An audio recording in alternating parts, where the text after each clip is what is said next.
and I would like to also thank all of our supporters for making this event possible, for this space, to George Washington University Textile Museum, and their staff who have been so kind and generous with their time. My colleague Lori Karshner here, she has been just amazing in setting up everything and technology, and she will also help us manage, run the hybrid portion of the event, which I thought first it wouldn't be possible, but thanks to their help and accommodations, we'll be able to make it. Hopefully everything will run smoothly. And I would like to actually, again, acknowledge our hosts, and I'm going to go through the daily schedule. The Phillips Collection, the Glencairn Museum, and our colleagues from Glencairn Museum are here. Thank you so much for your support and continuous support. George Washington Museum, University Museum, and the Textile Museum, they have been with us. John Wattenhall, the director of the museum, was with us at the very first summit with Dalai Lama.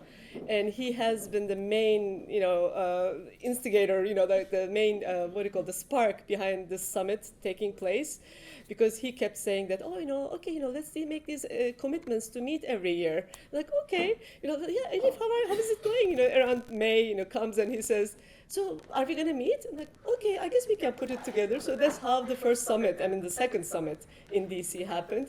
And since then, he has been just an amazing mentor and guide for our community and our collaborations. And on the last, and also the Smithsonian's National Museum of Asian Art, I used to work there a couple of decades ago, and I always wanted to go back there and do something at the Islamic Arts Gallery, because that's my background. So hopefully this will happen. Sadly, I learned that one of our speakers will not be able to join us, but I'll explain that later for that day. And all the other supporters, again, thank you and welcome. Woodland Park Zoo here, and Michelle Hack from, you have your own, what's it called again? The Wonder Project. So Michelle has been there from very early on, and if I'm missing somebody, just please, my apologies, I'm a little nervous. And also welcome to newcomers, new friends, Nathan in the back, Yulia, Cheryl, Bawana, and Rehane was there last year, I think, on the virtual, and Omar, and also our dear friend Victoria Edwards' mother is here. So let's go. Before then, John, would you like to say a few words or just keep going? Okay. Please, I just skipped the line. I would like to acknowledge the land we are on today. Washington, D.C. sits on the ancestral lands on the Anacostans, also documented as Nakotchang, and the neighboring Piscataway and Pamunkey peoples. We gratefully acknowledge the native peoples on whose ancestral homelands we gather, as well as the diverse and vibrant native communities who make their home here today.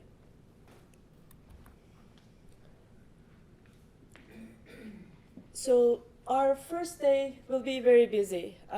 We have actual presenters waiting online that will join us from around the world through Zoom. You might have already received these visuals, but I'll start with an overview, and then Allison Jane will give us her recent research findings on the relationship of curiosity and empathy.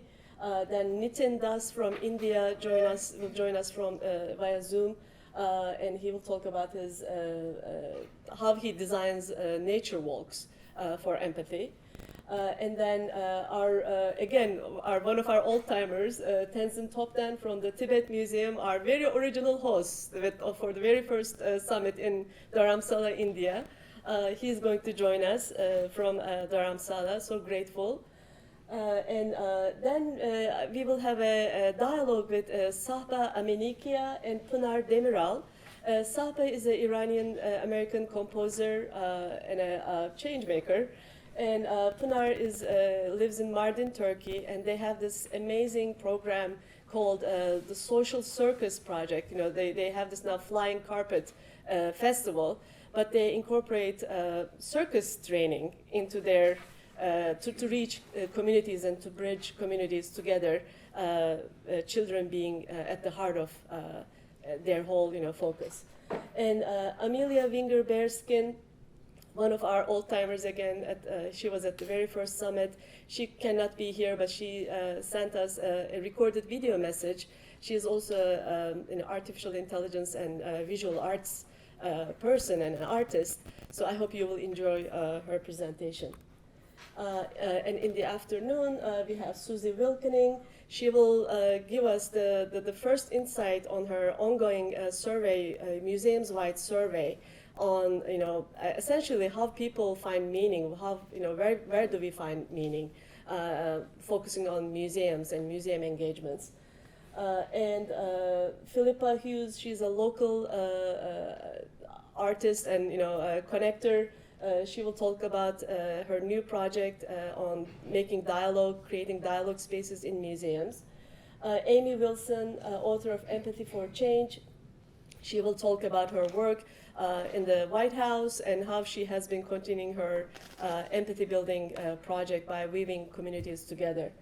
And then we will have this wonderful workshop by Evel.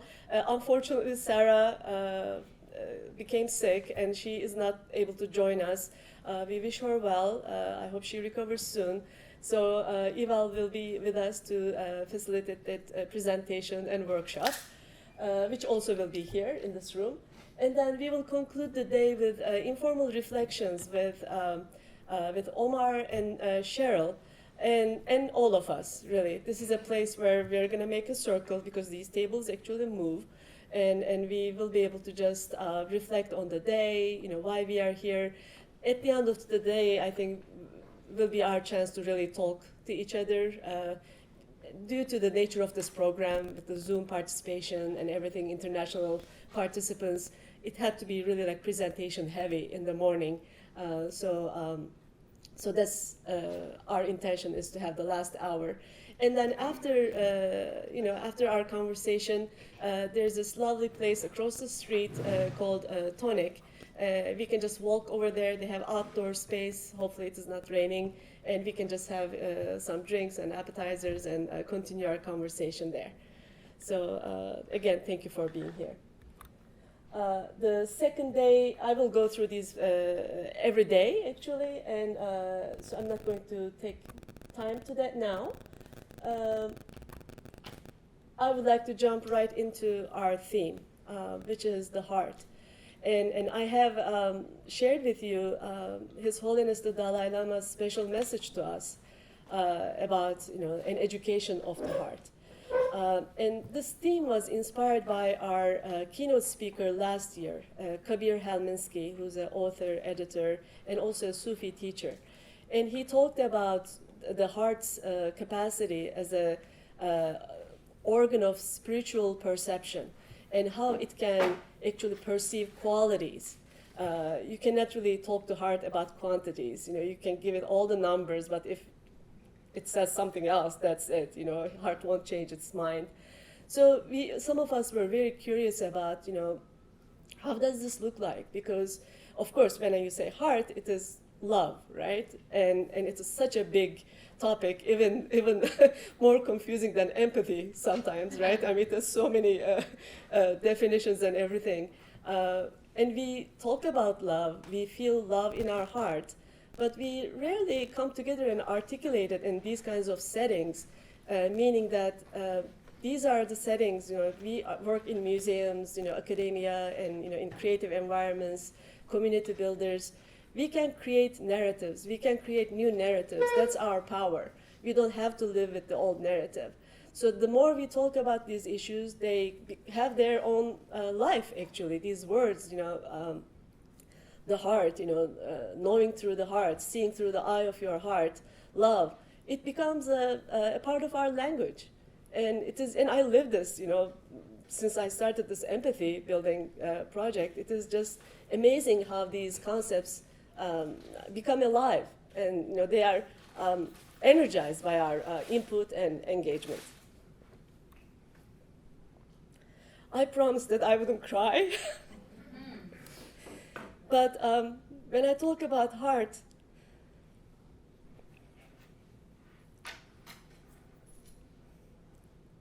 there is someone who would have been here, such a dear friend. I'm sorry, just gonna happen, whatever is gonna happen. She would have been at the heart of this conversation. She was Victoria Edwards Story, and her dear mother is here, Miss Angela Davis. Thank you so much for coming, and Angela Edwards, I'm sorry. And thank you for coming here.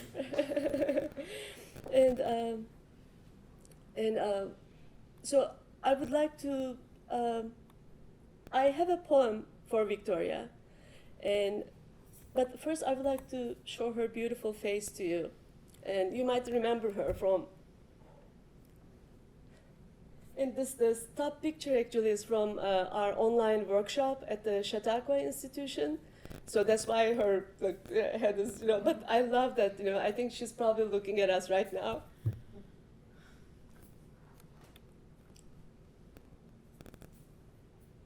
She produced this amazing dissertation, and her work was truly, truly transformative, and is truly transformative. And she literally, at her young age, she left a legacy behind her. She definitely inspired me with my whole heart. At the Chautauqua, she participated in the summit, Empathy Summit. She presented at the summit, and we collaborated in the short 2 years that I've known her, every time, every possible way. Her exhibition, the exhibition that she created for, I think it is the Colored Girls Museum. Welcome, Nina. Thank you. Nina is Victoria's aunt. Thank you so much for being with us. And so that exhibition, Queens, The Weight of Our Crown, is a really, I think it's going to be a reference work for future, really, if it's not already. I highly recommend that you check out the online exhibition. I believe it is still available. If not, I might have some more information on it that I'm happy to share. I'm a big fan of Victoria, and I try to collect, all of her work. Including the recording of the Chautauqua workshop. Then we collaborated after the Empathy Summit. She presented at the Empathy Summit. She produced a lovely article for the American Alliance of Museums, AAM's museum magazine, about her ongoing work. And she couldn't participate the last summit because she was just so busy getting that exhibition up in Pittsburgh at the August Wilson Center. And she was going to come, but then she said, Elif, I'm so sorry, I can't make this, I just have so much. And I said, we'll do it again. And we will. And we will.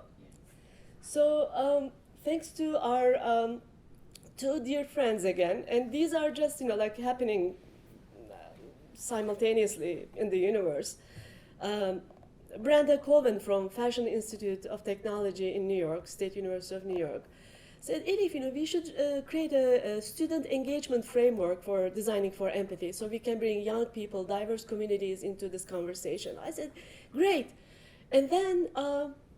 We met, I met with Angela and Nina, and I heard about their efforts of establishing a foundation for Victoria. I said, we have to name one of our scholarships for Victoria, and thanks to their generous support, we have the seed funding to make that happen in partnership with Fashion Institute of Technology. By the way, they will be our host next year, and I'll talk more about that. And it's work in progress. We don't have all the pieces in place yet, but we are hoping to really get more grants and expand our reach under Victoria's vision. And with that, I would like to read a short poem for Victoria, and I need my glasses. Can I move this? device? Is it okay if I put it down? Okay.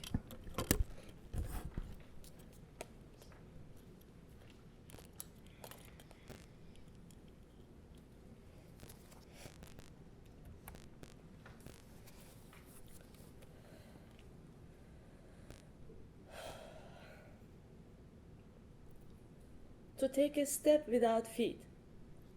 This is love, to fly towards a secret sky, to cause 100 veils to fall each moment. First, to let go of life. In the end, to take a step without feet, to regard this world as invisible, and to disregard what appears to the self. Heart, I said, what a gift it has been to enter this circle of lovers, to see beyond seeing itself, to reach and feel within the breast. My soul, where does this breathing arise? How does this beating heart exist? Bird of the soul, speak in your own words, and I will understand. The heart replied, I was in the workplace the day this house of water and clay was fired. I was already fleeing that created house, even as it was being created. When I could no longer resist, I was dragged down, and my features were molded from a handful of earth.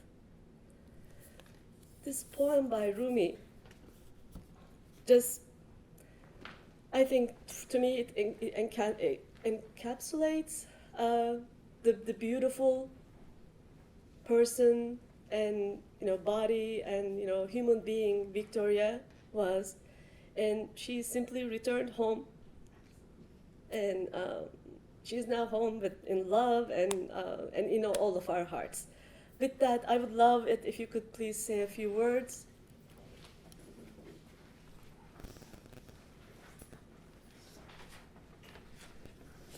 Good morning, everybody.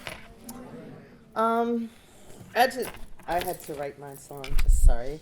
As an educator, I speak to large groups and people. I find that these events are the most bittersweet. My daughter Victoria, who would have loved to be here this week. She was my best friend. We talked all the time. So I feel like I know Elif, and I know the members that were here in the events and participation. So she would have loved to be here today. The theme of the summit, which is the heart, truly spoke to Tori's passion. She lived every day for her passion. But 10 months ago, God had a different plan for my little girl. Back in December, when I started to plan her, I chose to write her obituary, I went through all the documents that I had of Tori because I wanted to find something that was in her voice. And I found a piece I'd like to share with you today. It was her application to the University Arts to pursue her degree in exhibition design. When beams of light trickled in through the exhibition curtains at the end of the hallway, I instantly felt a rush of guilt and admiration. This was a sensation our blind tour guide would never feel again after the motorcycle accident he described over lunch on the last stop of the Dialogue in the Dark tour. I don't know if anyone's aware of that. His endurance was so powerful to me because my mom has been physically handicapped her entire life. So in a way, it's her normal. He unfortunately had to adjust to being blind suddenly. So at 13 years old, I realized just how insightfully brilliant an exhibition could be. But simply creating an environment where you have to become someone else, even if it's only for an hour, I walked away with the unfortunate knowledge of everyday blind life experiences. Sometimes I have never even been able to experience firsthand as my mom's everyday struggles. The moment I realized that I could be an artist, creating and developing exhibitions that impact people the same way, I was touched by Dialogue in the Dark, and I knew that museum exhibition planning and design was perfect for me. It was just amazing that my brother-in-law thought at 13 to take Victoria to this exhibition that changed her life. Just a little bit. When COVID started, my sister and I would speak to Tori because she was by herself in Kansas City. She had just moved there before it started, so she knew no one. So we would have hours and hours of conversation and Zooms together. During these calls and our close conversations, we talked about planning the future and what she wanted and how we could impact that. Her dream was to start her own exhibition design firm, which is why she took the job in Kansas City. And as the youngest black female exhibition designer in this country, she achieved that goal. Her words, "My dream is to teach people to be mindful of how their role affects everyone around them. My dream is to be able to use my art for social awareness, to teaching the upcoming generations lessons that they may not learn sitting in regular classrooms." Over this year, my sister and I lamented on how we could keep Tori's, or Victoria as you know her, but Tori, her dream alive. So with prayer, my sister, my cousin, and I co-founded a nonprofit, the Victoria Arts and Empathy Project, which is a foundation that we've started for Victoria. Our goal is to keep Tori's dream, to inspire, unite, educate communities about social awareness and empathy through the arts. So, Elif, I want to thank you for having such an impact in Tori's life. I don't know everyone here individually, but if I heard your name, I would say, "Oh yeah, and I remember you saying," because that's how Tori was. She was just so excited to be here. So thank you for letting me be here, my sister and I, to open this conference and to just tell you how impactful you have been and how impactful your jobs are as designers and working in museums. If anyone wants to reach out, I have the website. We're trying, as I said, we just started. This has been the hardest thing in my life to do. But if you want more information, my email is angelaedwards@vrartsandempathyproject.org. Okay, so when the site is up, if you send your information, I'll be more than happy to send you links. We do have some activities planned and projects, but again, I'm going to hit Elif up because her vision is where Tori is. So thank you, everybody.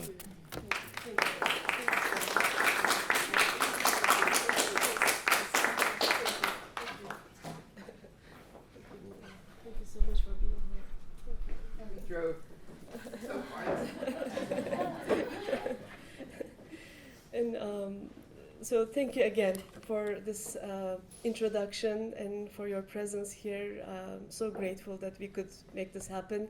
We'll definitely collaborate, God willing, and we'll keep in touch. And any information you would like to share out, we are here to help you, and so is anyone else, I'm sure, here. Okay, thank you so much again. Thank you. So going back to our theme again, this year, heart.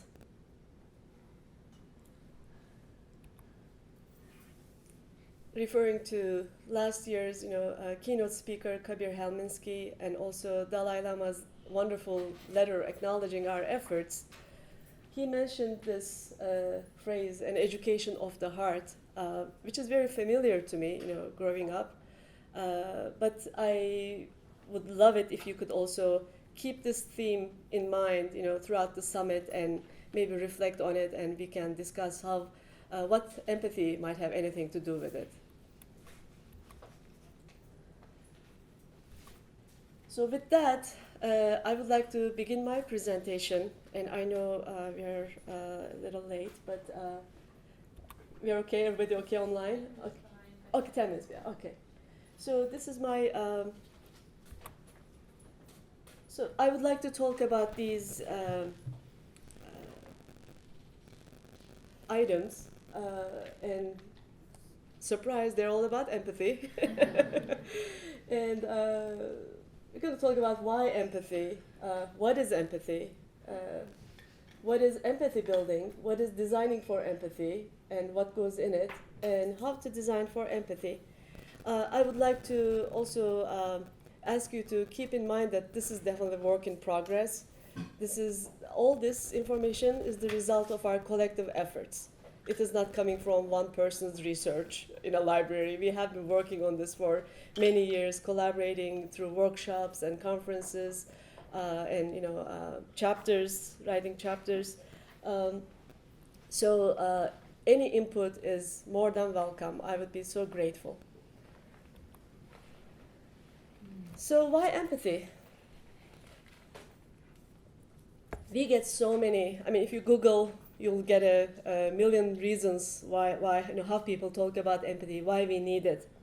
This is just an example which is of interest to our planet, because to achieve a sustainable future, we all need to act urgently to protect biodiversity, the web of life that connects and supports us all.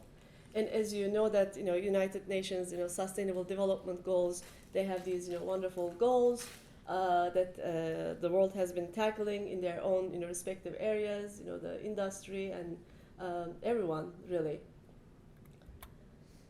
But let's take a closer look at this phrase. The future for all.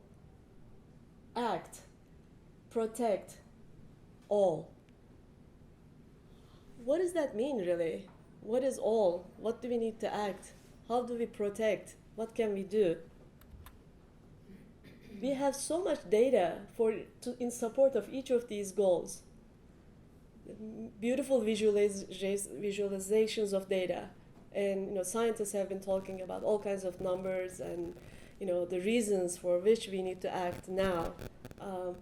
But beyond data and numbers that really talk to the intellect, I think it is our heart also sometimes decides whether we need to act, we can act or not. So what would it take for us to care for all and act for its well-being? So this reminds me of this story in Rumi's Mesnavi. In this village where, in Anatolia, they have never seen an elephant before. And my colleagues at the zoo probably will just like, what? They did that to elephants? They put them in a... Okay. I hope I'll be safe here. No judgment. Okay. So this entrepreneur from India brings this elephant to this village in Anatolia where no one has ever seen. At night they arrive and they go into this dark place.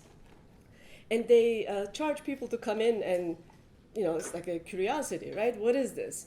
So everybody goes in and somebody touches the leg and they say, oh, this must be a building, it's a temple. And then somebody touches the ear, oh, this is a magnificent Persian carpet. And then somebody touches the top, climbs and sits on, this must be a throne. So even though they're in the same room, they're looking at the exact same thing in the same room, they have very different perceptions of what they are with. And this is basically our everyday life, how we perceive the other through our fragmented worldviews, right? That are very specific to us. To see the whole as one thing, we need a pragmatic perspective shift. And this perspective shift is not an intellectual shift, it's an experience. It depends on an experience. And a lived experience.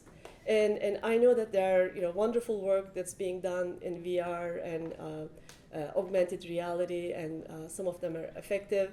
And there's also research being done on the effectiveness of those. But empathy is our inherent instinct. I mean, it has been with us since we have become humans. So we don't really need much. We just need to be in the same room and listen to each other without judgment. And that's where it begins. And just to give space, that's how it begins. But I believe that this paradigm shift is essential for our collective future. and empathy can be a spark for this. Another story from Rumi's Mesnevi is, and by the way, illustrations are by my brother, Fatih Durmuş. Thanks, my brother who lives in Turkey, who has done all of my illustrations since day one. Thank you, thank you. He's a children's book illustrator, so these are from his books. So there's another story about this lion, this dictator lion that lives in this forest, and he's so such a terrible character that he ordered the animals to come and sacrifice themselves because he doesn't want to even hunt. He's like, no, one of you will come every day at my lunch, and okay, you decide among yourself which one of will be, breakfast, lunch, or dinner. But I just, if I don't see you, you know what will happen, right? And then one day, this like little bunny, a rabbit, like, we can't live like this, people. We have to do something. I'm gonna just risk this. And he arrives. The rabbit arrives a little late. Sort of like trying to catch his breath, and he says, "Oh my lord, I'm so sorry. I'm late for our lunch appointment, but I'll be your lunch." But there was this other lord, a king that kept me from coming and serving you. And I escaped literally, and then just ran here to you. And hearing this, the lion goes, "Who is this other king? Where does he live? Take me to him and I'll show him." And then the rabbit takes him to this well where there's just a little bit water left underneath, which just creates this like mirror-like surface in the bottom of the well. And the lion peeks in the well and immediately sees this like ferocious lion looking at him, and all the eyes are red and everything, and then he goes like, "Roar!" And then his voice comes back to him amplified from the bottom of the well, and he's like, "How dare you!" And then he jumps with rage into the bottom of the well. And I believe this is very timely. None of these problems are new. None of those goals, maybe they have changed format and whatever, the systems, but they're all human problems. And I think we need to learn to look at ourselves in the mirror and realize that there's really no other, and we are doing this to ourselves. So there's one, and we are all one, and what goes around comes around. And there's a danger if we do not really realize this and try to find out, trying to create these experiences and mechanisms where individuals can go into these safe spaces and learn to do this. This can be learned. In some cultures, this is learned from really since birth. And it comes naturally because the stories and the authentic individuals that live around them with their examples are there. But it doesn't come easy to everyone else, So there are people, there are communities that might not have access to this, even though they know it in their heart. They might not know how to actually turn this into a tool of survival, really, and that's why I believe that museums can be platforms for reflection, and this is also a good example to talk about why empathy should begin with the self, self-knowledge, knowledge of the self. What a human being is made of, with my heart, not just my intellect, but with my heart, with my soul, with my worldview, with my culture, socioeconomic background. All those things affect who we are, and only through which those filters we see the other. We perceive the other through us. So we can never be like them. We can never take another person's shoes literally, physically and physiologically. It's not possible. But we can imagine, and we can try, and we can try to expand our heart to keep a safe space for the other to just be. And I'll try to share with you some ideas coming down the line. So empathy, the meaning of empathy, right? Empathy as a tool of transformation. I'm not going to go into what is empathy, how is it defined, and different. There are many, great books, and I really highly recommend Susan Lanzoni's book on empathy, a history. She has been a great collaborator also. She presented in our past summits. All the recordings are online, by the way. And it is not linear. Empathy is not linear. It is not like you first do this and then move on to this and then do this. It is everything. It is everything mixed.